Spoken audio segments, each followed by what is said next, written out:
انا مسمياه نظام الزلزال. اسمه نظام الزلزال. يلا خدي سكرين شوت كده وتعالي اقول لك الخطوات اللي هنعملها. اليوم ده هنمشي عليه لمده يوم مش 3 ايام، يوم واحد فقط. هناخد عليه كوبايه ميه بليمون او ميه فقط لو عندك مشاكل في المعده. تاني حاجه هاخد في الفطار كميه مفتوحه من الفاكهه مع كوبايه نعناع.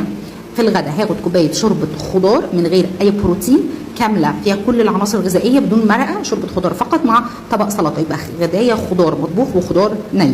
العشاء هيبقى كميه مفتوحه من الزبادي مع كميه مفتوحه من الخيار والخس. قبل النوم هاخد كوبايه نعناع او كوبايه بابونج ده لمده يوم. طب هاخد بالي ان الفطار بتاعي يبقى بدري، هشرب في اليوم مش اقل من 3 لتر ميه، هعمل رياضه لمده ساعه بس رياضه خفيفه زي المشي او اي تمارين كارديو على خفيف، وهلتزم بالممنوعات بتاعتي اليوم ده. الممنوعات بتاعتي اي نسبه كافيين، شاي قهوه نسكافيه، اي نسبه بروتين لحوم او فراخ او اي بروتين حيواني، وهكتفي بالفاكهه والخضار ومنتجات الالبان الموجوده في الزبادي. النظام ده لمده يوم واحد هيكسر معاكي الميزان العنيد.